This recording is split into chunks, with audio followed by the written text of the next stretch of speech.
How you doing there, my friends? It's coming 1969. You're watching the Crazy Newfie ass channel.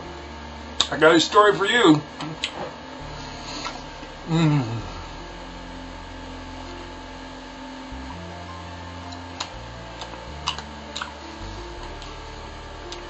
I had never had this in a long time. My mother threw it together for me. It's moose knuckles, crickets, and potatoes with a little bit of corn. You mash it all up together with a whole bunch of mustard in the frying pan. It's fabulous. That's a moose knuckle right there. They're a freaking delicacy out here, you know? Anyway, this story. I don't believe this shit again. This poor man, sitting at home, sleeping at home with his family, minding his own business. And you wouldn't believe what took place on this poor man. I don't even know if I want to tell you. I might just skip right to it just so you can see the beginning to go, what the Here we go. 10 exclusive. A Stockton man wants an apology tonight for a wake-up call he should have never received. It is a story you'll only see on News 10. Lee Painter tells us why police and federal agents knocked down his door. This poor gentleman had his door kicked in at 6 in the morning. Sleeping and getting up, hearing the door being kicked in, 3 children in bed. And for what? Well, apparently he didn't pay for his student loan. I know, it sounds absurd and crazy, but before we'll start, I will mention that there is a test that you can do to determine how agencies work. And they did that test in the past a long time ago. They needed to figure out how each one determines its own procedures, let's just say. So that the test was that there was a forest, and they let this rabbit run off into the forest.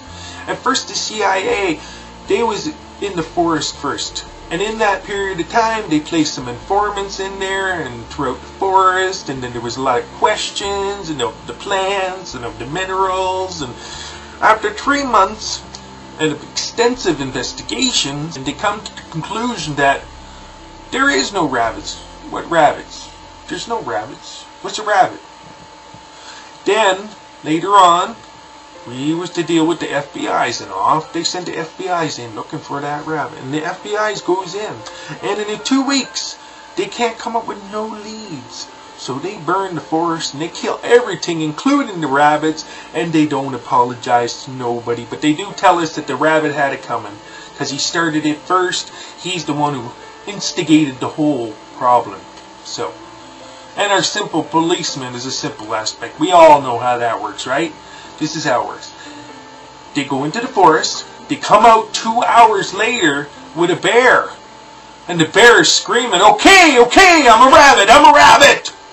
So now you know how everything works. There you go. This is what they did to my door. At 6 this morning, a SWAT team surprised Kenneth Wright at his front door. In my underwear. In my underwear. Before I get to the door, I hear him say, hit it. And I get ready to hit the door, and they hit the door. They almost hit me. So I said, hold on. They hit it again. I said, hold on. But the SWAT team busted in, taking Wright. They come grab me by my neck and drag me out my house to right there in the grass. Thrown to the ground and handcuffed, law enforcement then searched his house. And they put me in the backseat of a police car for over 6 hours.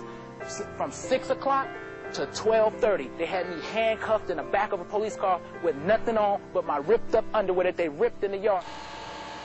You know, after all that havoc, I might wear the same bloody fucking underwear that are torn all the ways with the grass and shit stains, wander on down to the Department of Education with my payment in person, you cocksucking, stupid motherfucking dumb... Oh, sorry, this is a family channel. So that's all beeped out, I hope. Wright says they also woke his 3 children, holding them for 2 hours. But they failed to find their quarry, Wright's estranged wife. Lord Jesus, thunder and dying there. I don't know what the hell, man. How big is the house got to be that they can't find his wife? It took them 6 hours. Did they think that maybe he dismembered her and put her in different parts of the house? Or did they think that maybe he shrunk her down like Honey, I Shrunk the Kids and shoved her in some fucking drawer there, you stupid ass? We all know what the truth is. The ridiculousness of this, we know, don't we? Wright later complained to Stockton's mayor and police, but the city pointed to the U.S. Department of Education. They say you owe a student loan and you gotta pay it. I just had my door kicked in because of it. With the help of the Stockton Police Department, News 10 was able to contact one of the federal agents who was at the search this morning, who gave us a Washington, D.C. number for the Office of the Inspector General, who confirmed it was the Department of Education who conducted the search, but they can't discuss anything in the case until it's closed. Not even if it's policy to break in and handcuff people who default on student loans. They put this here and they said, we fixed the hole. The hole is the least of my worry. Wright says all he wants is an apology and a new door, and he has this warning to former students: the federal government's coming to collect in a big way. People that have student loans out there or people that owe money, please pay your bills, take care of your credit. If you don't believe me, this could be you one morning, 6 o'clock in the morning. In Stockton, Lee Painter, News 10. Well, Stockton police say federal agents requested one patrol car for the search. They reiterated that they did not kick in Wright's door or handcuff him, and said he and his children were never held again. Jeez, I gotta say though that I might take that door off of there after that point when they stated it wasn't even real. I'd go on down to that police station there, and then I'd start smacking the cars up and down with that bloody door in my hand, as much as it might even weigh. And when they come out of there screaming and they drag me to the ground, taser me a few times, throw the handcuffs on me and that, and they ask me why I did it, and they'll say, oh, didn't you know there? The federal agents and the police there told me yesterday after kicking this door in and coming in and dragging my ass out and throwing me in the police station and throwing me in a police car for 6 hours while they interrogated my little children for 2 hours in there in my house for 6 hours, and the craziness of that, I'd have to say there is no door. What door? See, I'm sure glad that they pointed out that the fact that they never really did handcuff him. They never did drag him across the ground outside, ripping his underwear, throwing him in the car for over 6 hours. They really didn't interrogate his 3 children for 2 hours in the house, while they took the 6+ hours to look for a wife that they couldn't find in that period of time.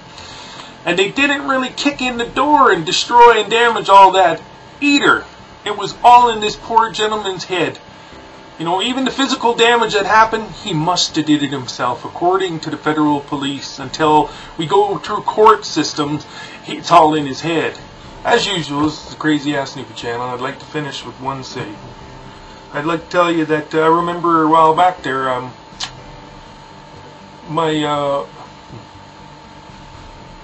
look back there, Uncle Billy was telling me that, yeah, he was ripping on down the road there, and officer come up behind him, lights flashing and blazing. And he's tried to step on it. This old beater couldn't get past 100, so, you know, he gave up, he pulled over, and the officer looked at him, and he said, you know what, I'm going to be retiring pretty soon. I'll give you one break. You tell me one good reason why you was speeding, and I might give you a chance. So Uncle Billy thought for 2 seconds, and then he said, well, officer, a couple weeks back there, my wife left me. She left me for a cop. And I thought you might be the one who took her. So I was afraid you might be trying to give her back. So, lo and behold, he didn't have a ticket. You guys take care. God bless all of you.